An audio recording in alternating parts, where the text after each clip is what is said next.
What does wealth mean to you? Does it mean freedom from ever worrying about money again? The ability to do things you want to do, when you want to do them? Being able to comfortably provide for your family and loved ones? Or the power to create a legacy of which you can always be proud? Now, let's join Tony at his Wealth Mastery Seminar. Well, we'll learn the secrets of the psychology of wealth, as well as tools to help you create the long-lasting financial freedom that you deserve.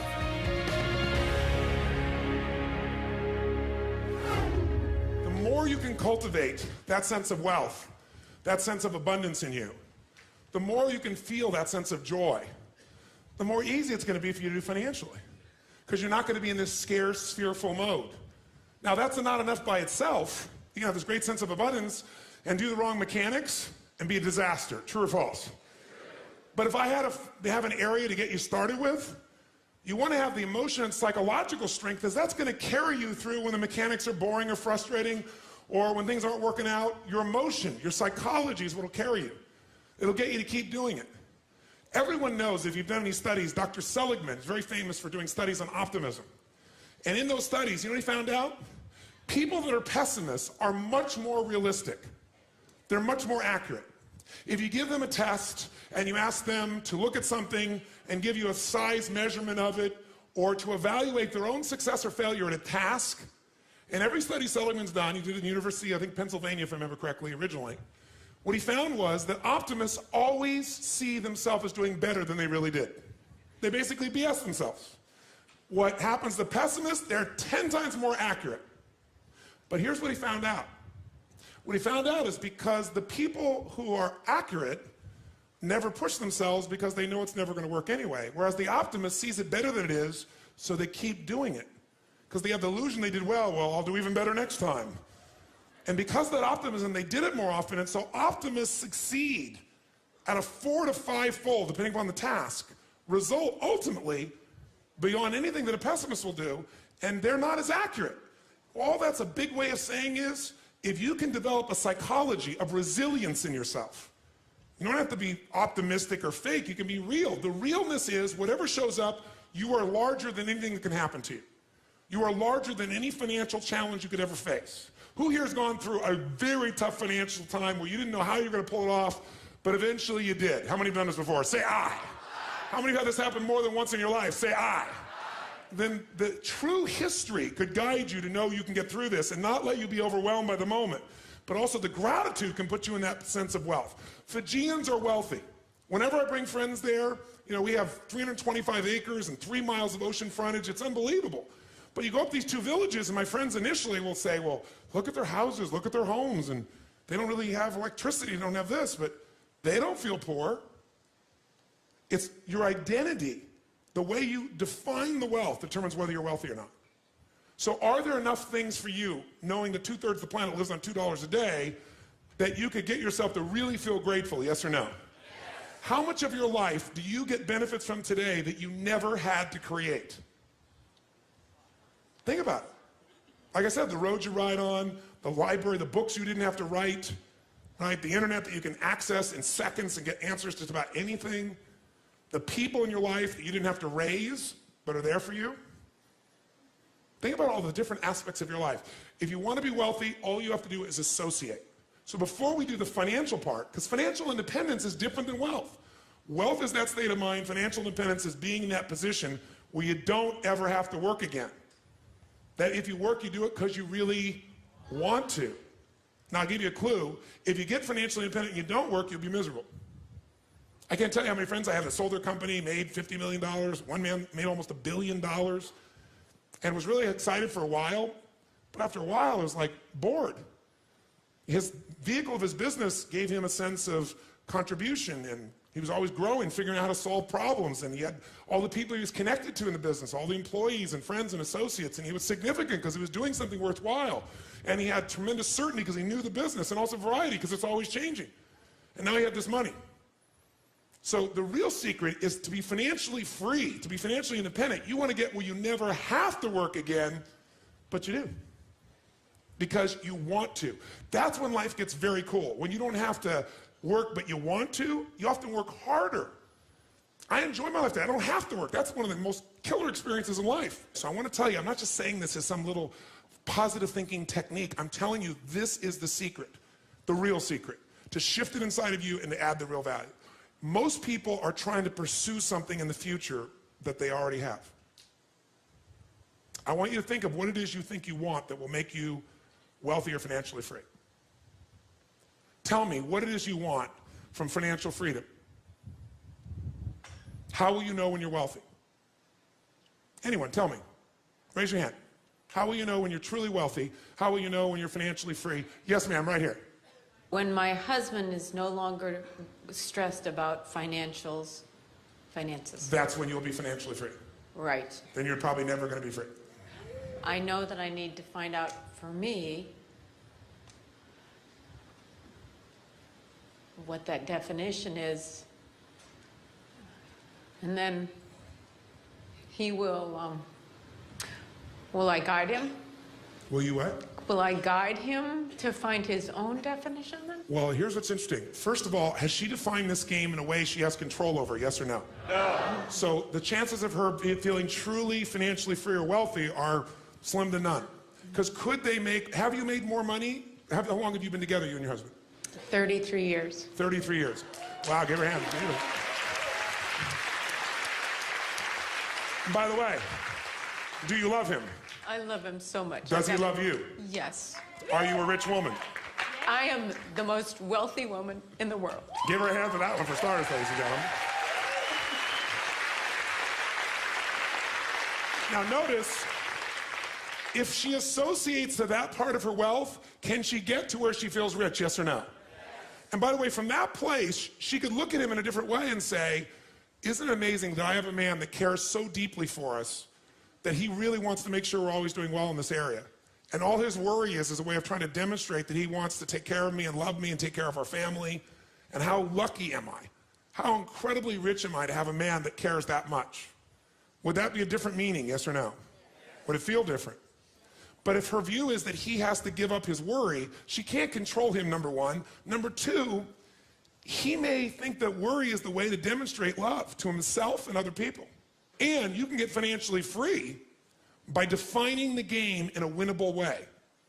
A certain amount of money that we meet, and that covers what we're going to call financial security, which might be your housing, your cars, your food, and basic entertainment. How many would feel rich if you didn't have to work, if your investments alone, the income from your investments, the income, covered those four items: your housing for the rest of your life, your food, right, your travel, and some entertainment?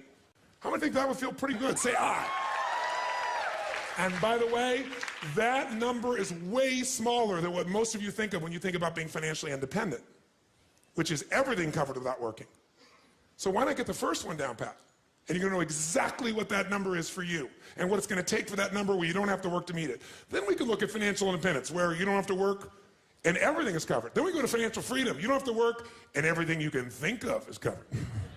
Anything you ever want to do for yourself or others, those you want to give. That's a different level, isn't it? And most people think of financial freedom, they come up with this gigantic number that if you even figured out everything you want, it's nowhere near as big as you think. And because it's so big, you never even start the journey. And you don't think it's going to happen. So you talk about it, you hope you'll get some big hit sometime with your business or something, but you never get going. How many follow this? Say aye. So the first thing you got to do is shift from your wealth being to how he thinks and feels. And if you can do that, that might give him the space to be able to see you're happy. Does that make sense? Yes, give her a big hand. Thank you very much. Somebody else. How do you know? How do you know when you're wealthy, when you're financially free? Somebody else. How about this lady right here, the blonde hair? Yes, ma'am. Give her a hand.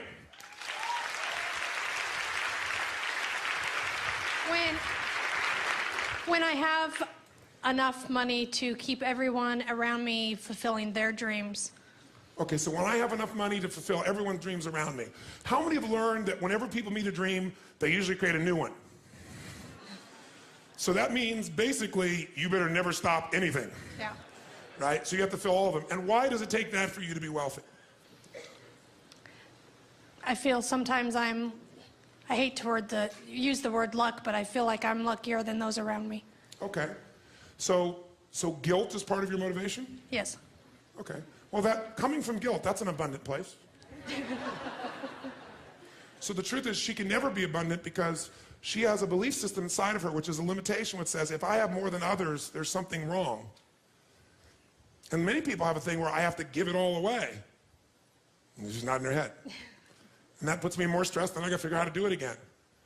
But the most powerful way we impact other people is we impact them by our example.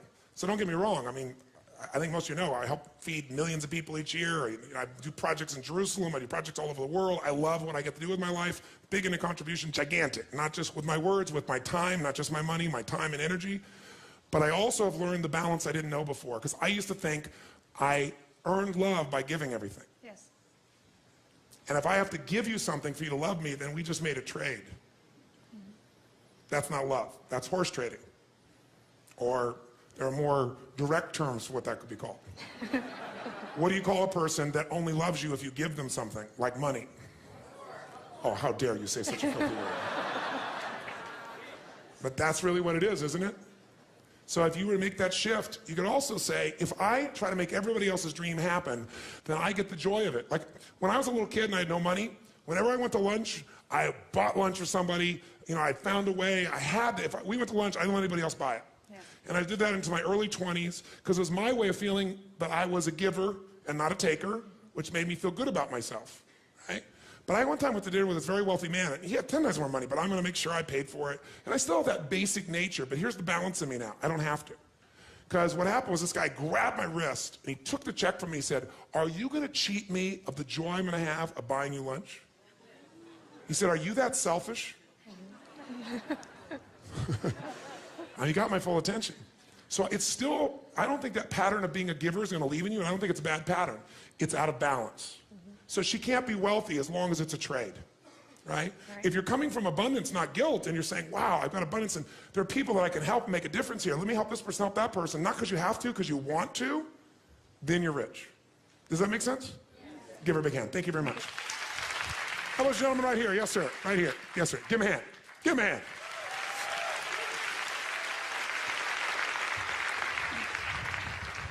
Wealth, for me, financial freedom would be when I have reached a point where I would be somebody that I would look up to in this area, the financial area. Okay. A role model. Okay.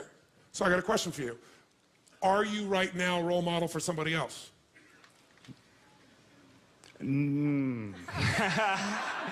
Possibly. Yes. Could you be? I could be, yes. Yes. So you've already achieved it, but you're still not wealthy. Well, I'm not my role model. But would you be the role model you would have had years ago?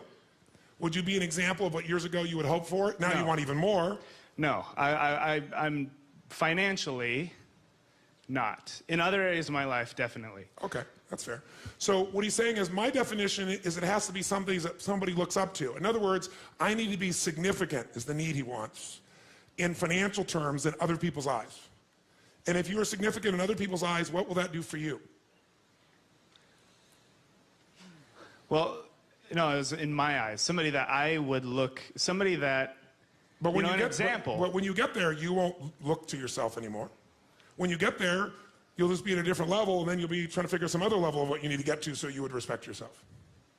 That's a good point. He always makes good points. You notice that?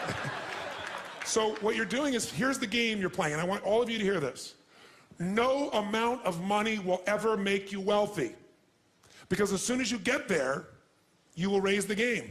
Now here's what's great about that. To continue growing in all areas of life. If you could grow emotionally, should you? Yes or no? Yes. If you could give more, should you? Yes or no? Yes. If you grow intellectually, should you? Yes. If you give more love, should you? Yes. If you could grow more financially, should you? Yes, because growth is life. But having to grow in order to feel significant enough means you will always be poor. It's a game that never ends. So here's the story. Listen carefully. There is this great king. He perceives himself to want to be greater than all other kings because he wants to do good. So he doesn't want one kingdom. Many kings have one kingdom. He wants two. That's right, 2 kingdoms, 2 palaces. You know, after all, you need a couple locations to be able to move to. So he builds a 2nd kingdom. And for a while, he's pretty excited. For, you know, about a week or a month, until everybody comes and sees his 2nd palace, and they go, oh, that's really cool. You have 2 palaces, you're unbelievable. And he goes, yes, I am a role model for myself. But it doesn't seem to last, because after a while he thinks, maybe I need a third kingdom. And I've been to both those, and it's getting kind of boring. And I mean, well, now what do? I got 2 kingdoms. And then it's a lot of work to keep the kingdoms going, but he doesn't notice that. He doesn't notice he doesn't have as much time or anything else. He's just like busy doing the kingdom thing. And then one day he gets the answer. He hears about this amazing monk. This monk wears a loincloth. He has a blanket. And he goes from city to city and just shares what he believes about God and happiness and life. And people gather around, and most people pass him on the street. He's kind of dirty. He sleeps on the street. And all he has is his blanket, and he only eats food that people give him because he always is adding value, so he doesn't worry. People give him things, and he eats and does well. He has no fear. And he perceives himself to be a very wealthy man. He has one item he just loves. It was given to him by his family. It's a little lamp, kind of like Aladdin's lamp. He keeps it, and he can light it, so if he needs a little heat or a little light to read at night, he can light his little lamp. And the king hears that if you rub this lamp and you ask it for something, unlike Aladdin's lamp where it gives it to you, it gives you twice as much as you've asked for. And the king gets excited. 1 kingdom becomes 2. Yes. He says, bring me this man. He's a beggar. He doesn't need the lamp. He goes around and begs for his food. He lives on the street. Why should he have to carry such a lamp? I can do so much more with it. I could be a role model for myself and others. I could be significant. And so what does he do? He calls and he asks, and sure enough, the monk comes. He's a traveling monk, and what else are you going to do? The king says, come, you come. And he comes and he bows to the king. You are such an amazing role model. You're amazing. What you built, these 2 palaces, they're beautiful, they're magnificent, they're amazing.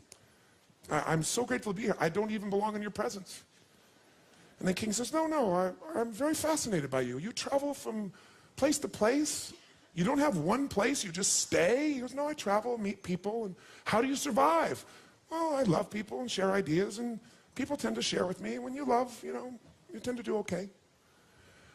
You have nothing, but I understand your loincloth and a blanket and anything else? Oh, yes, I have this lamp that was given to me by my family. It's just really beautiful. I love it. It's not, that valuable, but to me, it's valuable because it was a gift, and it's beautiful.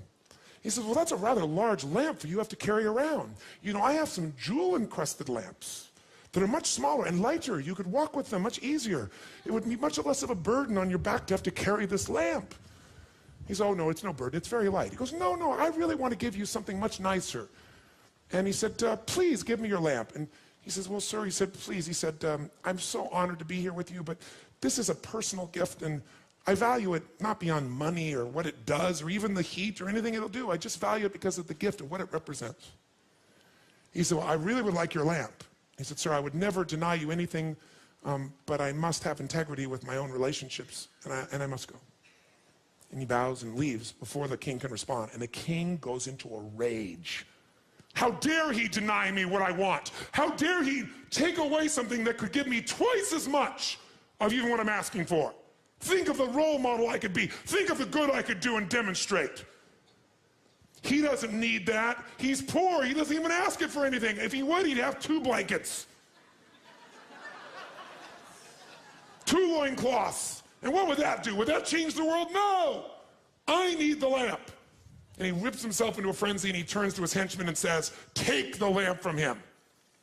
And so they go, and they find him in an alley, and they beat him up, and they steal his lamp.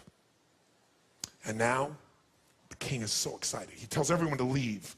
He steps into this giant palace bedroom, which is bigger than most people's entire palace.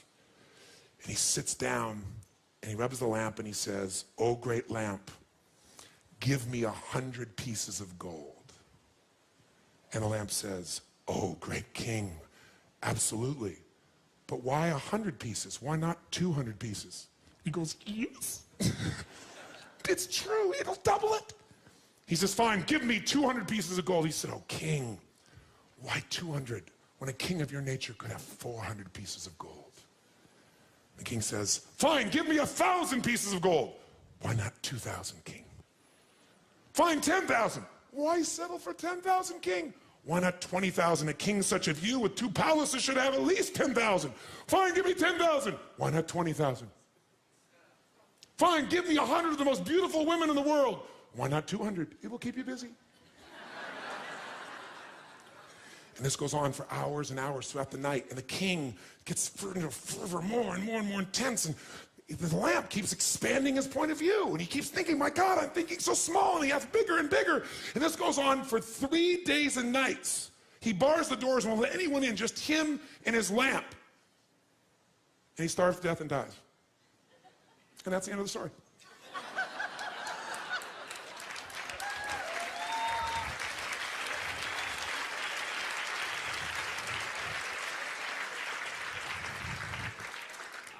I guess, hello?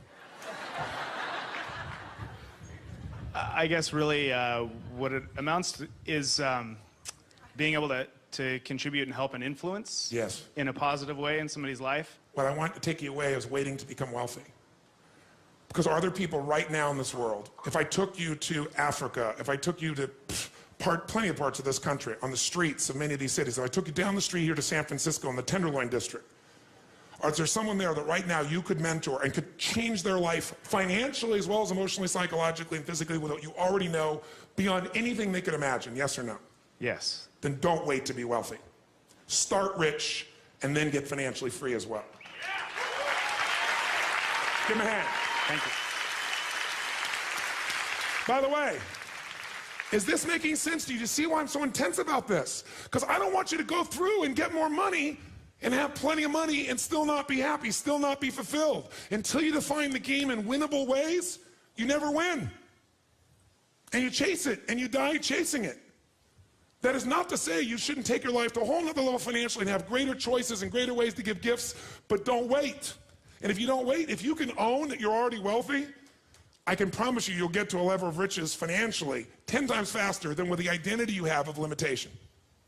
Does that make sense? That's the essence of what I'm talking about here. Let's talk about money now, not wealth. Do we agree? All those wealthy in this room right now, say aye. And if you really done what we have, you're not just saying that as some verbalization, you can really feel it. You can feel abundant. You can feel wealthy. From that place, what does it take mechanically to get this thing called financial independence? And what is financial independence as opposed to wealth? Wealth is a product of the mind. Again, no amount of money you ever achieve will make you wealthy. Gratitude will, and living a life where you know you're contributing, adding value will. That's what's going to make you feel wealthy.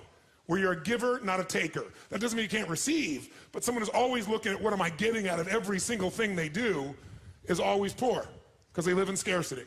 But if you want to be financially independent, that's different. Financial independent means you never have to work again in order to live your life.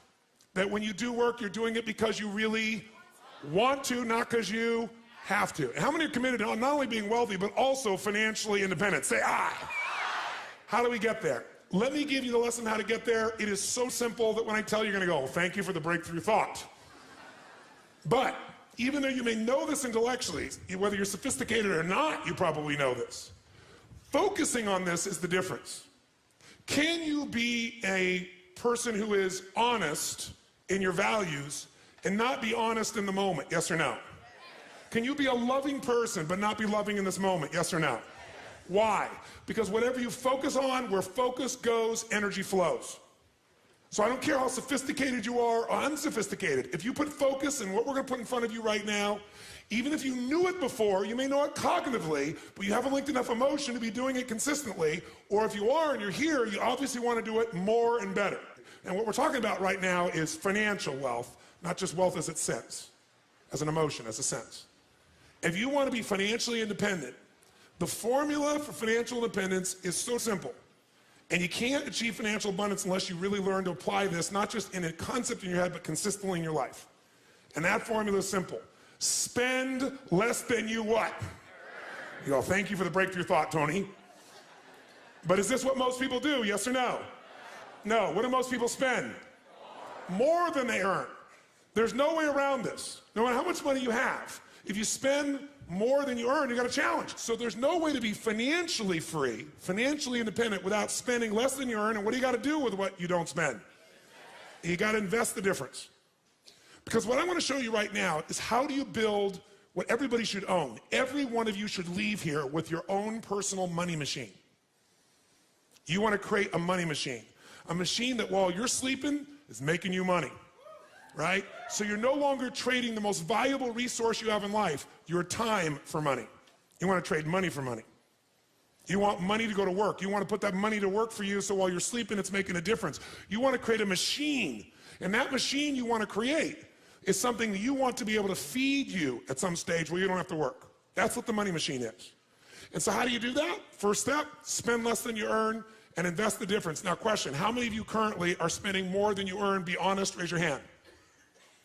How many are spending less than you earn? Raise your hand. Fantastic. Now, if you spend less than you earn but you don't invest it, you're not going to get much value. Now most of you say, well, I do invest a portion of that. So I might spend more, I do some new spending, but I do invest a portion of it. The second secret to this is you got to reinvest. How many of you have ever made a big hit in your investments and went, oh my God, that's so cool, and took the money and spent it on something? Raise your hand, say aye. Come on, say aye. I know you all, anybody who's invested has done this. If you got a big hit, you go, oh, this is it. Nothing wrong with that, but you got to make sure a significant amount of that, you reinvest your returns so you get compounded what? Compounded growth is the most basic principle in the world. We all know it intellectually. But are you emotionally associated enough that you're really utilizing it to its maximum capability? If you don't, you're not going to get financially free.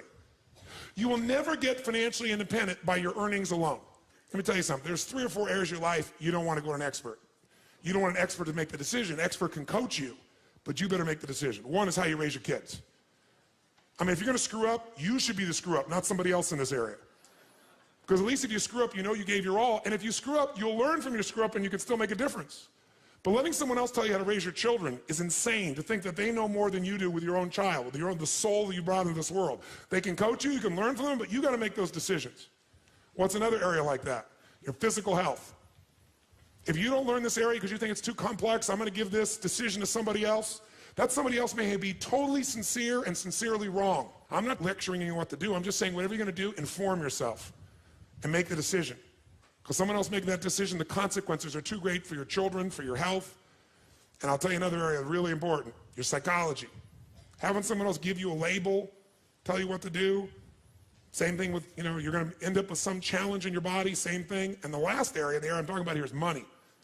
Because what most people do is they go, I don't have time for this, I don't understand this, I need to go to an expert. Because I'm not here to sell you some financial investment or plan. Because if I did that, I'd have a self-interest in the process. That's not going to serve you. And that doesn't mean someone can't sell you something. It just means I'm coming here to advise you on how to make better decisions, not tell you should do this individual thing. Because what individually you need to do changes. And by the way, even if you have the best intent, can you be wrong, yes or no? So I'm not here as a registered investment advisor. I'm not here to sell you a stock or a bond. I'm here to teach you a way of evaluating so you can make better choices more of the time. Because when you get to the financial area, when you meet somebody, what's the old phrase? When a person with experience and knowledge meets a person with money, what happens? The person with the money ends up with experience, and the person with experience ends up with the money. And even if the intent is purely positive, if this person screws up, no one is going to care about as much as your financial world as you. No one. No matter how much they care, no matter how much they're committed, because it's your life. And if they make a mistake and they're sincere, they get the learning, which will make them better in the future. But if you make the mistake and you have this concern, you can have the learning. And there's valuable in that. Every one of you in this room is going to lose money. Every one of you. There's no way. The person I work with, one of the top financial traders in the history of the world, top 10 in the history of the world, is not even right half the time. How could you make billions of dollars if you're not even right half the time? Not even 51% of the time. I'm going to show you in a few moments. It's known as asset allocation. It's the way you invest. It's what you do. That's what's going to shift this. So first step, spend less than you earn, invest the difference. Second step, reinvest it so you get compounded growth until you reach the home run, your money machine, until you reach a critical mass of capital, of investment capital. When you get to that critical mass, and what determines the critical mass is how much you need for the lifestyle that you want. Once you get to that critical mass, what it provides for you is what you're investing for. Who knows, no matter what investment you're doing, what are you really investing for? Whether you're investing in cars, stocks, bonds, real estate, financial instruments, what are you investing for? You're not investing for returns. That illusion will keep you from getting to the end game. If you're wealthy, here's what makes you wealthy. Income, not assets. Assets you can buy, and assets change in value all the time. You need income. Some people are very wealthy on paper, but they have no liquid assets, and if something happens, they are in deep stuff. How many of you have ever been in this place, by the way? I'm curious. So you need income. Ultimately, you're trying to build a money machine. If you invest in, let's say, an antique car, and you call it investing, but you're never, ever going to be willing to sell it, it's not an investment, it's an acquisition. How many follow what I'm talking about here? Because what you're really doing is you're wanting this car. You're not wanting to ever make this build your critical mass so you have a money machine so you don't have to work. When you build your critical mass, when you spend less than you earn, that's the difference, and then as you get compounded growth, you reinvest for even more compounded growth, which will walk you through, you're going to eventually get an amount of money that's enough that without working, the interest on that money alone in a secure environment will give you the income so you never have to work again. Then you have a money machine. How many be up for this process? Say aye. That's different than you have X amount of assets on your net worth, which, by the way, can change how fast? How fast? If the marketplace changes what they feel about real estate, if they change what they feel about the companies you've invested in, how fast can all that change? How fast? In a heartbeat. The valuation of the dollar, or the pound, or the mark, or the euro, or anything else can change how fast? How many like the idea of building a money machine? Say aye. This is the only reason to invest. You invest for one reason, so you have an income for life without working. And to do that, you got to build a critical mass of capital, that the interest on it alone will give you that income, and you can have the life you want without working. And the only way to do that is do those first two steps. Spend less than you earn, invest it, reinvest it till you hit that critical mass. And we're going to show you ways to accelerate that, make it happen. That's the entire financial game in one paragraph or one thought. So everybody here's goal is, here's what you want to say. I am building a money machine. And its purpose is to give me income for life without working. Hallelujah. How many feel hallelujah on that one? Say aye. Now, how to do that is actually a lot simpler than you think. We make things more complex than it really is. You got to think of this as your target.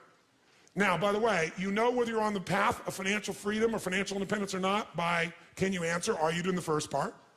Are you spending less than you earn? And are you investing it? And are you doing the second part? Are you reinvesting and getting compounded growth? And are you moving towards that critical mass that'll get you free? And do you even know what that number is? If it's a general giant number and you keep moving the number, you'll never get there. We have to define, this is what it is. So think of this as the bottom line. In order to achieve what you want, where you have a money machine, here's what you must do. You must pick out a minimum financial goal for yourself. Even to achieve your minimum financial goal, you got to pick out a specific amount of money that you're going to invest every month, every year, no matter what. A specific percentage of your income. If you don't do that, forget the rest of this course. It's a waste of your time. Because you'll go make a bunch of money, but you won't be practicing the fundamentals, and eventually you'll make a mistake and you'll lose it. How many follow what I'm talking about here? Say aye. If you're going to change things, you really need to put yourself in a position where you say, this is what I'm going to invest. This percentage of my income, where you pay the investments first before you pay all the other bills. Because if you pay the investments first and you keep doing it, it's a pure discipline. And by the way, the best way to do this that I know of is to have that money taken straight out of your account as soon as it gets there. Many of you know you can do it automatically. You can put it in a money market and then decide where to put it. But it literally leaves your account, the money is transferred. Think about this. Success in life comes from good judgment. When you make good decisions, you do well. In your relationships, in your body, with your family, and with your finances, with everything. How many agree with me on this? Say aye. So if success in life comes from good judgment and good decisions, good judgment often comes from experience. And experience often comes from bad judgment. The secret, that's why we come back to the 80% of psychology, is when you make the mistake and you go, oh my God, my numbers came down, I'm not making progress, instead of going, I can never get there, it's redoubling your efforts. And I'll give you, very often it helps to have a role model, as this man pointed. So I was with Michael Milken shortly after he got out of prison. Now, Michael Milken was the junk bond dealer who made billions of dollars for himself and other people during the 1980s. He funded Ted Turner, gave Ted Turner a start. You know, there were all kinds of companies in the 80s that really got their start, all primarily because of this man, Michael Milken. But he also did some things that put him in jail. By the way, in jail, how wealthy do you think he felt? Not very. Now, he was able to keep a significant amount of money. He paid fines, he gave up a period of his life, and he got out of jail, and then he developed something called cancer. So where goes the money? So he spent his life starting to figure out how to change, and even though he had a lot of money, he felt like he was starting over in terms of his identity, his respect in the community, the way people look at him. So he began to try to figure out how to do good works, but he was really feeling defeated till he met an interesting guy, a guy named Carl Eller. Because I asked him, at the point I was talking to Michael, later on, I had a lunch with him one time, and he actually wanted to have me put one of my companies into his group and get a piece of it. But the deal wasn't the right deal for me. And I was actually looking back on it, it's been a long time now, it was the right choice not to do it, even though he was a very bright man. But he had the experience, and I had the company and the money. And I realized that I worked out at least that particular investment. I thought it through, and I made, fortunately, an intelligent choice. I had to move forward. But what I got out of that meeting was worth more than the investment we could have made together. What I got out of that meeting was a role model that I'd like to give you, and it still guides me. And this man, Carl Eller, was his role model. And I said, well, tell me, what's so special about Carl Eller? He said, well, let me give you his history. In 1952, Carl Eller was a man who got involved in outdoor advertising. A young man, he went to work for a company, and as he did this, he worked there for about 10 years at a particular company. Then about 10 years later, 1962, he found himself in a position where he had learned enough and had enough compounded life experience. Does this make sense? 10 years, working for somebody else, learning the business, learning to make intelligent choices, that he said, you know what, I'm gonna get a little money, I'm gonna leverage it, and I'm gonna buy my own little company in the outdoor advertising business. And he did that in Arizona. So he buys a little company, outdoor advertising, and he calls it Eller Advertising or Eller Outdoor, if I remember correctly. What happens next? Well, he takes the next 6 years of his life, roughly, and he builds that company up. And about 6 years later, he builds it up enough that now, all of a sudden, he looks at his life and says, I can merge this and get more value. I can work with someone else. I can see what those guys did at the company I worked for. They didn't just do things, they merged with the companies. So he follows the model he learned. And so sure enough, he merges with a local radio and television station there in Arizona. And the value of that company, which was called CCC, grew immensely.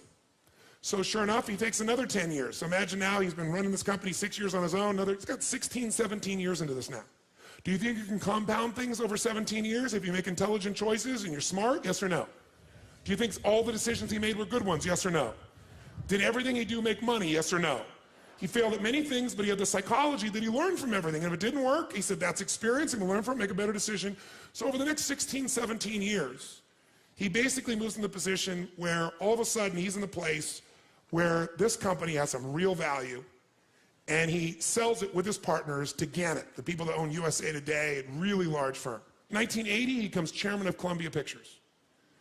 And in a short period of time, from 1980 to 1983, taking what he's learned from the advertising business, he grows Columbia Pictures, and he helps them to merge with Coca-Cola.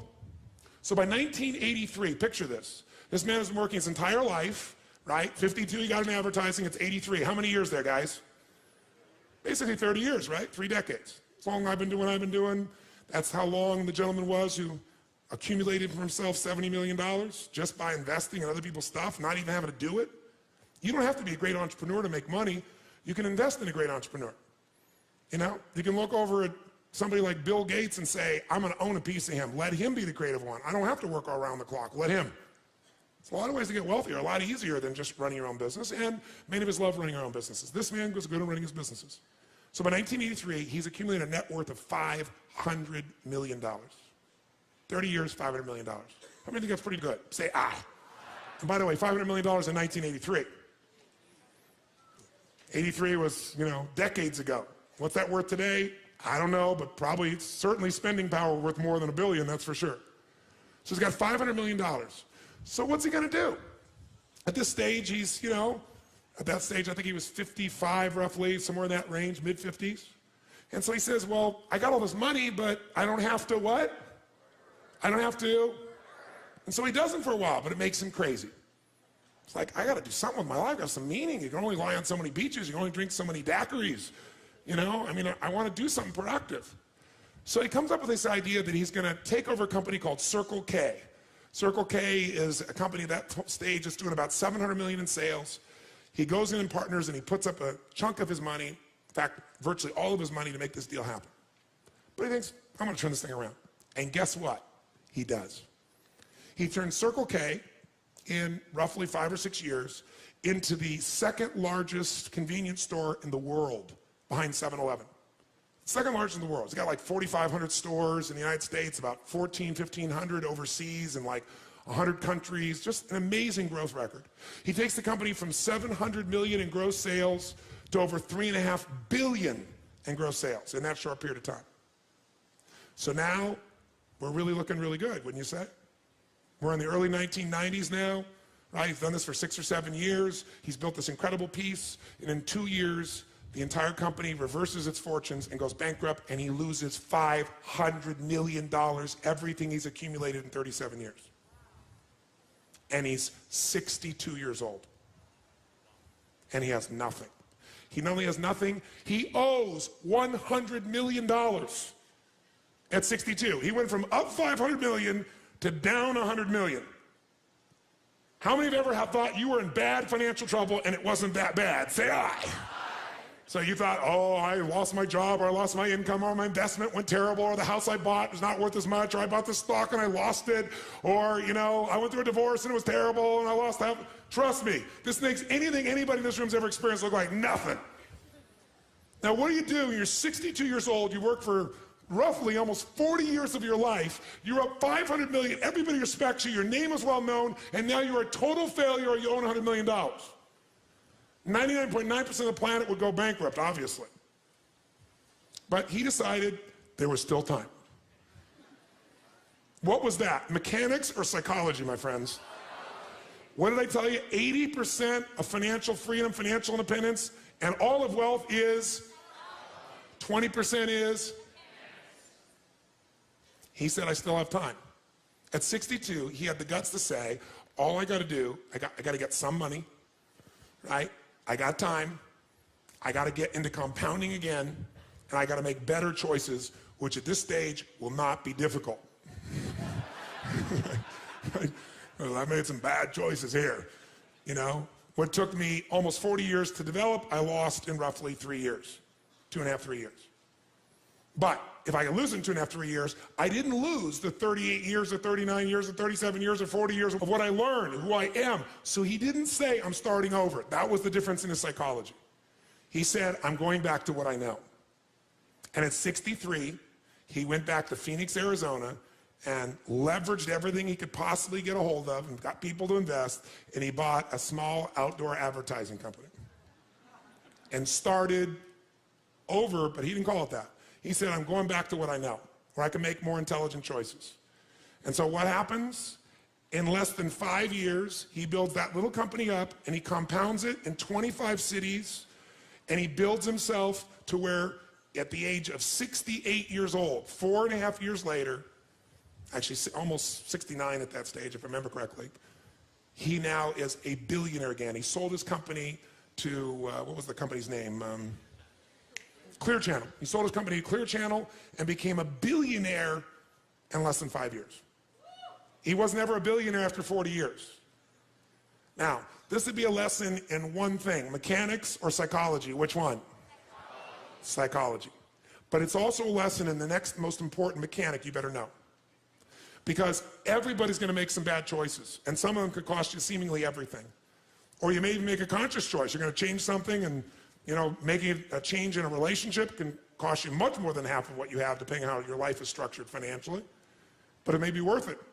How do you not be destroyed by that? You got to have psychology, but you also want to avoid it. If he was going to be here today, and you're going to ask him, besides your psychology, what was the biggest mistake you made? Your psychology made you well, but what was the biggest mistake you'd make? He would say one thing to you, and I want you to hear it now, and every one of you have heard this, but you may have heard it cognitively, you may have understand it intellectually, but you don't associate enough emotion to it because you're not maximizing it. My guess is if you're in this room. You could do more. How many agree you could do more in just about anything that matters? Say aye. And that's called asset allocation. He said the mistake he made was asset allocation. I'm going to show you this now. This is not sexy. This is not completely new for someone sophisticated, but you better make it new for yourself right now. When you're green, you grow. When you're ripe, you rot. You got to get green back on asset allocation. Because what happens is you get to be a sophisticated investor is you tend to look at where can I put my money where I get the largest what? Say it again, what? And that's the biggest mistake you're going to make in your life. It's counterintuitive, but asset allocation is the single most important decision you're going to make in your financial future. You screw this up, you can do everything else I said well and end up empty financially. Not unwealthy if you stay associated to your psychological strength, but you certainly are not going to be financially free. And this is the mistake he made, asset allocation. What does it mean? It means every person in this room is going to make the wrong decisions financially at times. You're going to get the best advice. You're going to study the past. The history shows that the market is going like this, or the real estate market is going like this, or gold is going like this, or something is going like this. It keeps growing and growing, and you feel like you're missing out if you don't get in. How many felt that recently in some financial valuation of something? Say aye. And so sure enough, you get this piece in you and the fear starts to happen. You don't want to miss out. And everybody's telling you it's the right thing. And it looks like the right thing. And everything should be the right thing. And your timing is wrong. Can you do the right thing at the wrong time? Yes or no? Yes. Let me tell you another secret to life. If you do the right thing at the wrong time, you get pain. If you plant in the winter, I don't care how hard you work. I don't care if you work day and night and you work to the bone and you plant your seeds in the middle of the winter. What's going to happen when fall comes? Are you going to be rewarded? Yes or no? No. So if you don't understand that the seasons are changing, you're in trouble.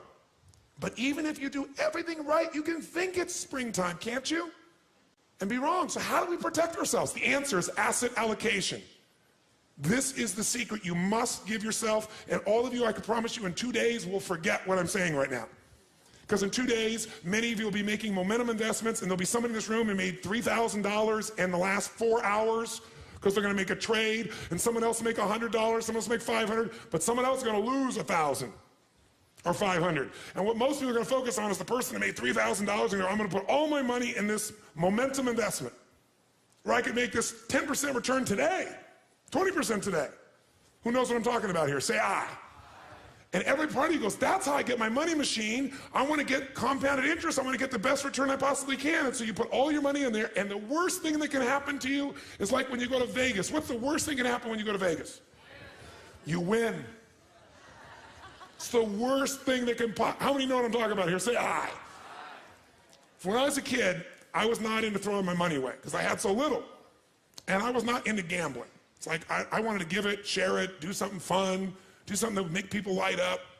I ended up going to Vegas with some friends of mine. And they went in, and they all bet. I said, I'm just going to enjoy going to the shows, hanging out with you guys. I'm going to watch. I'm not going to bet. I was like very extreme the other side. So what I do, I sat there and watched, and I didn't bet anything till the last day. And the last day I thought, well, I'll play a little bit of blackjack. I mean, it's easy. It's pretty simple. You can kind of anticipate the numbers. There's some logic to it. You rationalize the whole thing.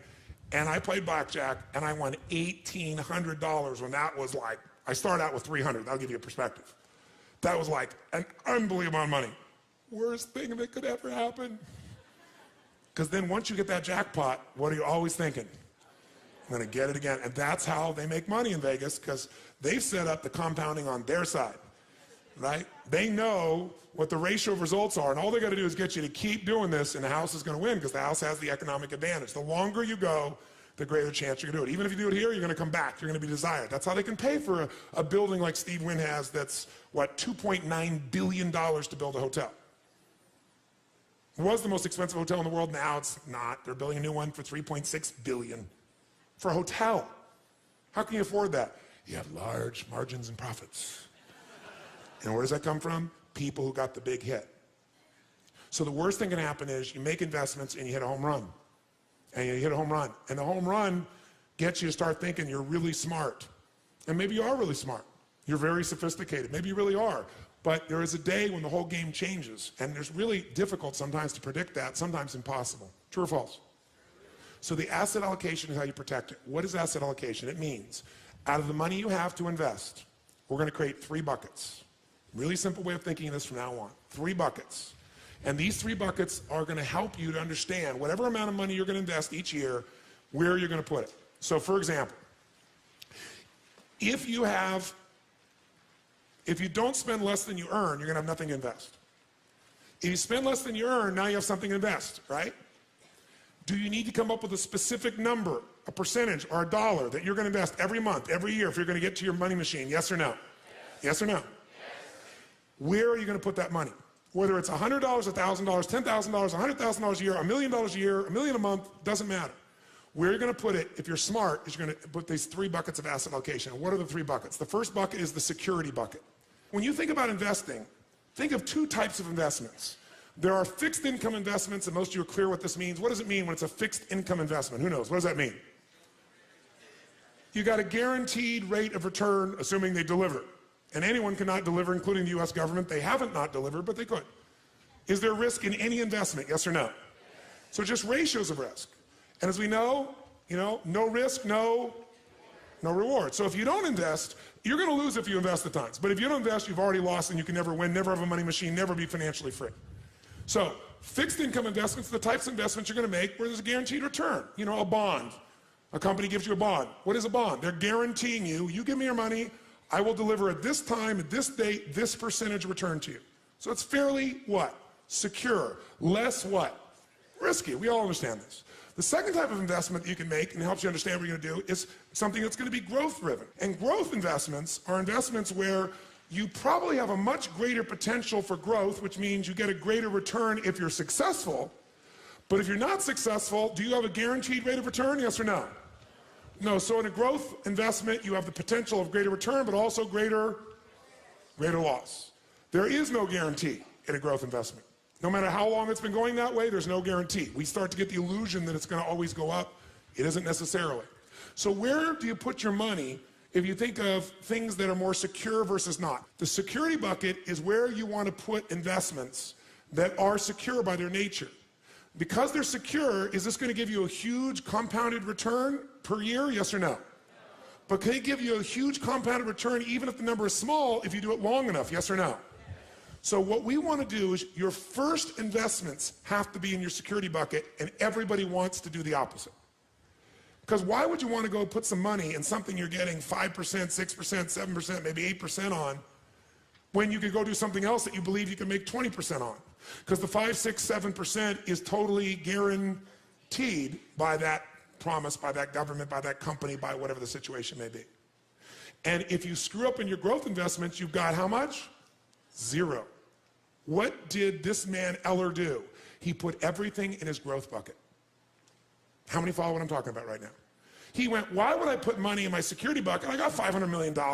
I can do all these different things. If I put all of it here, I can leverage up and make, his goal was to make $1 billion, right? Instead of losing $500 million and being $100 million in debt, he ended up losing $600 million total. But he thought, if I put it in there, I don't need to put things in my security bucket. Now you might say, well, it all worked out well for him. How many Ellers are there in the world? Most people, when they face financial, what looks like ruin, they say it's over. I can't start over again at 40 or 50 or 60, much less 63. Very few people will do that. And even if he did, he also had to make some good choices and probably got a little bit of luck. And you get really lucky when you work for 50 years, your guts out, right? And you won't give up, and you'll persist, and you have this incredible psychology, and you figure out how to add value. But most people wouldn't recover from that. If there's anything he'd do, he'd have been worth billions of dollars and wouldn't have had all that stress if all he'd done is put a percentage in a security bucket. The question then becomes, what percentage you put in your security bucket, what goes in there? Well, here's some things that go in there. If you don't have at least 2 to 6 months worth of cash that covers your overhead, you're in deep trouble. And today, it's amazing. People with enormous incomes spend most of it. They don't have 6 months worth of cash on the side. And if something happened where they lost their job, or something happened where the economy got hit, or a terrorist attack occurred, and everything got locked up, they'd be in deep doo-doo. How many know what I'm talking about here? Say aye. The first step to getting financially secure, not financially independent, is to make sure you got enough cash that if something happens, you can go for 6 months. You got the freedom. Now, who here already has this set aside for your life? Raise your hand. Fantastic. Give these people a hand, by the way. Big hand for that. Oh, come on, give them a big hand. You're like, yeah, easy for you, you brat. This has got to be a basic financial goal. Now, nobody wants to do that because it's not sexy. And you're saying, I could be using that money for compounded growth, Tony. Yes, and you could not be compounding. You could lose, and then you're starting with nothing. How many follow me on this? Say aye. How much of that should go in there? 2 to 6 months, a year? Depends on your psychology. But whatever's going to make you feel secure, it's individual for every person. I'm not going to tell you you should put 6 months in. Maybe 2 months is fine for you. Maybe for some of you, you want a year in there. Right? It's different for everybody. This is where you got to start to know the truth of who you are, not what you project. And some people are more certainty driven, more security driven than other people. Some people need to have a little more security drive right now in order to keep their life balanced. What else might you put in there? Types of investments. An IRA goes in here, right? Pretty secure. Insurance. The insurance is protecting you. That's part of security. What else could go in there? Your home. Don't think of your home as an investment. Because for most of you, you're eventually not going to sell that home and eat it. You're not going to sell your home and get income off it. Now, some of you may be. You may at a stage of life where you're accumulating the same homes, and eventually you're going to sell and buy a smaller home and take that critical mass that came from selling the big home, and it's going to take care of you for life. If you're doing that, great. But the place to think about your home in terms of leverage, put it in your security bucket. How many agree with me on this, by the way? Say aye. Because, by the way, if you don't have a home, you're going to be really stressed out, right? So I got to think of my growth outside my home, really. Think of your compound interest outside your home. Your home may be a bonus for you. And fixed income investments all fit in this category. Now, what's the second bucket? Second bucket is growth. 2 ways you're going to learn about growth. The buy and hold strategy, which is the strategy of an owner. And by the way, that buying and holding, that is less risky to some extent than momentum because of the timing. But it can be just as risky. What is momentum trading? That's when you're no longer an owner, you're a trader. A financial trader, everybody's a financial trader. Most of you are trading time for your money. Here you're trading money for money. Here what you're looking at is you're seeing movement in prices that may or may not have anything to do with value. Can a price change just based on perception of a company, yes or no? Can perception change the price or the value of real estate, yes or no? A little or completely? But very often, there's a fluctuation that can come from an event, from a perception, and what a momentum player is doing is they're playing for the short term usually. They're in and out when that fluctuation happens. They're betting on the up or the down, because as momentum players, I want you to understand something. Everything we're going to teach you will work in a bull market or a bear market. It would be irresponsible to teach you a set of principles that are based on a market only being bull, because right now in the country you live in, it's a bull market in real estate or stocks or gold or silver or whatever it is. That's irresponsible. You want to be able to make money no matter what happens in the market. How many excited about this, by the way? Say aye. But even if you get brilliant, even if you do it, can your timing be wrong? Yes or no? Yes. Can you be totally smart and make the wrong decision? Yes or no? So what is going to protect you so you milk your money machine no matter what, and when it's time and you don't want to work, you're going to get there? What bucket's going to protect you? It grows slowly, and it grows like the grass. So how much should we put in our security? And by the way, you say, well, what's the third bucket, Tony? Well, there's the security bucket where we put our money first. Second bucket, growth bucket, we put our money second, and we put a percentage in there all the time. Third bucket is the dream bucket. The dream bucket is you want to travel around the world. The dream bucket is you, depending upon the size of how you think or what you're doing or your economics, you want to own a condominium in Aspen. And if Aspen seems insane at $2,000 a square foot, then you might say, I want one in Mammoth, or I want one in Chile, I want someplace else. Many times you get the same thing or better quality just by changing location because of perception. And it isn't any better or worse. You're trying to get financially free and build critical mass so that you can live forever in your own home in Los Angeles, or you move to Portland, Oregon. Portland, Oregon's greener, richer, probably not going to be the first place bombed in a terrorist attack, right? Could you have as good or greater quality of life for a third or fourth the price, yes or no? So sometimes you can get to your goal quicker just by changing locations, changing your perception of where you need to be, breaking your own pattern, okay? So security bucket gets full, growth bucket, but what's the dream bucket? The dream bucket might be a second home, it might be the boat, it might be a trip, it might be owning a basketball team, owning an island, depends on the size of what it is you want to do. And by the way, bigger isn't better. The more you have to feel financially free, the more stress you're going to have. How many follow this? It's the opposite of what you think. The more you have, the more you got to manage, the more time, the more energy, the more risk, the more capital. That doesn't mean you shouldn't do it. Some of you are very, very driven to create and risk. That's a personality type. We know that it's crazy. I happen to be one of those types to some extent. But even a crazy person's got to make sure their security's there, or their craziness at one point will bite them. How many follow? If you can get financially free for less, do it. Be wealthy now and get financially free quicker. And then lock in, you won. And then keep that stuff in your security bucket. And if you want to play a bigger game now, you've already won, and everything you're playing now, that's where the house is money. You can go for something bigger, and if it doesn't work out, you're still handled. Your security, what you're here for, is totally free. How many follow what I'm talking about here? Say aye. Now, how do we decide to fill these up? Well, your stage of life plays a role. So in your security area, if you're really getting started here and you don't have the security there, if you're really conservative, you probably need to put 40% of your investment capital there. 40% so you're totally protected. If you're more aggressive, maybe 30%. By the way, which one of these three buckets do most people try to fill first? 1, 2, or 3? 3. And how do they do it? Borrow money. And what they buy usually isn't a real asset. It breaks down in value. The car, you know, the secondary home in an environment that the market changed, whatever it is. They don't usually make money on it long term. They usually lose money. And then they have no financial freedom. So they got to go work. I'm wealthy, I'm happy, I have love, I have all these things. Nothing wrong with that, but why not have both? What do you think the second one is to be filled for most people? What's the second one? Quick. Growth. They go for growth because why? I want a bigger what? Return. But a bigger return potential brings with it greater what? Risk. You absolutely want to fill your growth bucket, just make your security bucket the first one because it's the one you want to fill least and it's the one that'll protect you. You want to learn from Carl. You don't want to wake up and say, I'm starting over. You don't want to have to use that psychology. Great if you could, but use that along the way when you make mistakes, not when you lose everything. That's what Carl will tell you. If Carl was here to support you right now, he would say to you, listen to this man. Listen to him. I know it's boring sounding right now. I know it's not exciting, but this is your life. Spend less than you earn. Invest the difference. Reinvest for compounded interest, but do it in these three buckets and do it in the first two first. Here's how I do it. Pick your percentage. Don't vary when you get a better opportunity.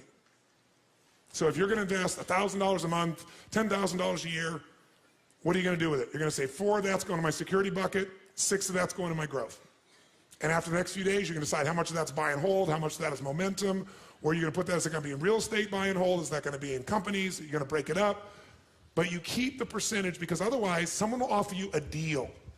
And when that deal comes up and you see the opportunity, what are you going to say? I need to get more, so I'm going to take from my security bucket and do it, and that's when you get bit. I know I sound like I'm lecturing to you. I'll tell you why. Do you know how many people I've taught this to? The millions of people over the years that I've shared this with. And you know how few people really hear me? They hear me right now. But the minute their greed gets hit, the minute they go, oh my God, I got this giant return, they douse this. So if this feels heavy, that's okay with me. If this doesn't feel sexy, that's okay with me. But remember what I'm telling you. What is the secret long term? What's the most important decision you're going to make in your investment life? Say it again, So right now, so this goes from conversation to reality, I want to ask you this. What percentage of your current investments are in completely secure environments? If the answer is 0, this is the first thing you got to do. You can still do great opportunities, but that percentage has got to start building security first, a percentage of it. And again, that number depends on your risk tolerance, and it depends, secondly, on where you are in stage of life. If you're older, do you need to put more in security or less? Which one? Quick. More, because you have less time to make up for a mistake. If you're younger, you can put a little less, but don't put nothing. And if you become more wealthy, you know what's interesting? The richer you think and feel, the more abundant you seem to become, because that feeling starts to affect the way you make decisions. They're not made from fear, they're made from gratitude. And when you operate from gratitude, and you're coming from a generous place within yourself and other people, it attracts a different experience. You know what's crazy in my life today? Today, people come up to me every day of my life, no exaggeration. If I'm in the public, if I'm in a restaurant, and because I've had, 50 million people get my books and tapes around the earth, no matter where I go in the world, people don't come up and tell me these great stories, but someone will come over to me and they'll say, they just paid for your dinner or your lunch or whatever, or they want to buy this. And I always say, no. They go, no, they insist. I'm saying, no, I'll go and say, thank you, I really appreciate it, but thank you, I appreciate the gift of wanting to do it, but please let me take care of it. No. I'm thinking, where were these people when I was broke at Denny's? And where were they when I needed them? When you're rich, everybody wants to buy you lunch and dinner. When you're successful and wealthy, everybody wants to do for you. When you're not, ironically, no one wants to do a squat for you. Except the few people that feel sorry for you or want to be generous in some way, but the majority don't. It's ironic. The more successful, the more happy, the more healthy, the more wealthy you become, you get momentum. And other people are attracted to you. Deals, opportunities, experiences. So 80%, I've said it a million times because I want you to get it in your body, is this association. So will you give everybody a hand for this day for starters? Everybody a hand for this day.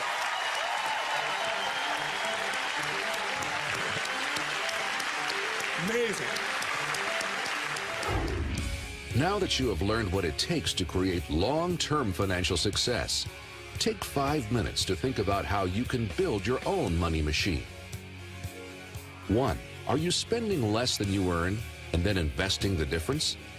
What are 2 to 3 actions you can take to save more so you can in turn invest more? Could you cut back on going out to eat, cooking more dinner at home, or bringing your lunch to work? Renegotiate costly plans such as for your cell phone or cable? Or meet with a tax advisor. Are you taking advantage of all the opportunities available to you in your tax bracket? 2. What is the ideal asset allocation for you? How would you allocate the extra money saved within your 3 buckets: security, growth, and dream? Why is this the right choice for you?